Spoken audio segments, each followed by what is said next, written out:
Mumbai Tug brought to you by Sunny's World. Pune's Pride Sunny's World, life in funshine. Resort weddings, events, restaurants, adventure wellness. Sunny's World, perfect destination for every occasion. इकडे बसलेत अनिल, ही सगळी कात्रणं माननीय supreme कोर्टाकडे सुद्धा सादर करा की हे असं वातावरण निर्माण केलं जाते. आम्ही तुमच्यावरती विश्वास ठेवलेला आहे. तुम्ही लोकशाहीचे रक्षक आहात आणि मला असं वाटतं की ही लढाई जी आहे ती आता केवळ शिवसेनापुरती मर्यादित राहिलेली नाही. आता हा जो काही गद्दारीचा व्हायरस आहे, हा व्हायरस संपूर्ण देशात पसरलेला आहे. आम्ही पुन्हा त्याचं काही हे नाही करत, पण आठवण तर केलीच पाहिजे की लाठीला खिळे लावून मारले गेले, अश्रुधूर सोडले गेले, पेलेट गननी त्यांच्यावरती छऱ्या मारले गेले, कोणाची डोकी फोडली, कोणाचे पाय मोडले, अत्यंत वाईट पद्धतीने त्यांना ट्रोल करण्यात आलं, त्यांना देशद्रोही संबोधण्यात आलं. आणि एवढं केल्यानंतर त्यांच्याबरोबर बोलण्याची पंतप्रधानांची तयारी नाहीये, त्यांच्याबरोबर बोलण्याची गृहमंत्र्यांची हिंमत नाहीये. आज संपूर्ण विरोधी पक्ष आणि संपूर्ण देश पंतप्रधानांकडून आणि गृहमंत्र्यांकडून उत्तर मागतोय की अत्याचार तुम्ही का केलेत आणि कशासाठी केले. एका मंत्र्याचा राजीनामा घेतला म्हणून हा काही प्रश्न सुटत नाही, तर संपूर्ण सिस्टीम म्हणजे सरकार आता बदललं गेलं पाहिजे. मधल्या काळामध्ये आपल्याला कल्पना आहे की न्यायमूर्ती जामदार हे म्हणाले होते की त्यांच्याकडे म्हणजे भाजपकडे वॉशिंग मशीन आहे आणि कोणी किती गुन्हे करा, वॉशिंग मशीन मध्ये गेल्यानंतर ते धुतले जातात. मग तोच एक मुद्दा घेऊन मला आज एक बातमी जी आलेली आहे ती सगळ्यांना आपल्याला दाखवायची आहे. जी काल मला कल्पना नाही आपल्यापैकी किती चॅनलनी ही बातमी दाखवली असेल, त्यातल्या बारकाव्यासहित. आणि ही बातमी म्हणजे जे मी म्हटलं की पंतप्रधानांना आपल्या देशाचे जे भाग्यविधाते आहेत त्या तरुणांना ते भेटत नाहीत. अगदी रात्री मध्यरात्री एकदम काय ते फ्रेंड्स म्हणून त्यांना इंस्टाग्रामवरून संदेश देतात. म्हणजे आता ही एक बघण्यासारखी गोष्ट आहे की कोरोनाच्या काळामध्ये जेव्हा मी फेसबुक लाईव्ह करत होतो तेव्हा मला जे उपदेश देत होते की फेसबुकवरून सरकार चालत नाही, आता इंस्टाग्रामवरून सरकार चालवण्याची वेळ आलेली आहे. एवढी यांची आता हालत खराब झालेली आहे. आणि मला नाही वाटत अशी म्हणजे कदाचित ही खरं आहे की जे काँग्रेसला जमलं नाही गेल्या 60-65 वर्षात त्यावेळेला ते यांनी करून दाखवलं. कारण काँग्रेसने एवढ्या शिव्या त्यांच्या डोळ्या देखत कधीच खाल्ल्या नव्हत्या. तेवढ्या शिव्या आणि नालस्ती माननीय पंतप्रधान आणि गृहमंत्र्यांच्या वाटेला आलेल्या आहेत. साहजिकच आहे, परत एकदा सांगतो की या तरुणांना भेटण्यासाठी यांच्याकडे वेळ नाही किंवा त्यांना कमीपणा वाटतो. मात्र जे गद्दार शिवसेना चोरून शहासेना ज्यांनी स्थापन केलेली आहे आणि स्वतःला जे शिवसेना म्हणून मिरवत आहेत ते गद्दार काल पंतप्रधानांना जाऊन भेटले. त्यांना भेटायला पंतप्रधानांकडे वेळ आहे. शहासेनेचे प्रमुख शहा काल मुंबईत होते. त्यांचं स्वागत त्यांनी ठेवलेल्या या गद्दारांनी केलं असेलच. मात्र हे गद्दार खासदार यांना भेटायला मोदींना वेळ आहे. मोदी त्यांना नुसते भेटलेच नाही, तर मोदींनी जे काय त्यांना सांगितलं की जसं आपण म्हणतो की स्वामी समर्थांना आपण एक त्यांच्या चरणी लीन होतो, याचं कारण का की संकटाच्या वेळेला आपल्या पाठी कोणीतरी आहे. म्हणून स्वामी समर्थांचं जे वाक्य आहे की भिवू नकोस, मी आहे तुझ्या पाठीशी, तसं आता मोदी नवीन स्वामी झालेत की काय. म्हणजे देशात तरुणाई तर त्यांना यथेच्छ त्यांची निंदा नालस्ती करते, पण मोदी महाशय या गद्दारांना सांगतायत की भिवू नकोस, मी तुमच्या पाठीशी आहे. म्हणजे हे एक म्हणजे फार विचित्र आहे.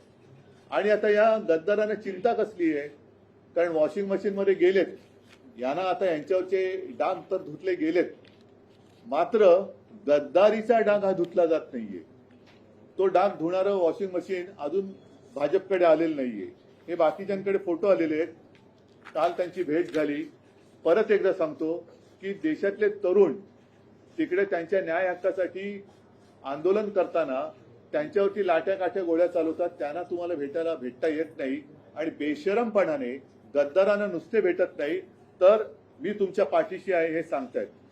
तर हे वाक्य त्यांनी तरुणांना सांगायला पाहिजे होतं की कशाला तुम्ही घाबरताय, मी तुमच्या पाठीशी आहे, काही काळजी करू नका, मी देशाचा पंतप्रधान आहे, मी तुमचा मोठा भाऊ म्हणा किंवा आजोबा म्हणा काय असेल ते किंवा फ्रेंड्स म्हणा आहे, तो तुम्ही भिवू नका, मी तुमच्या पाठीशी आहे.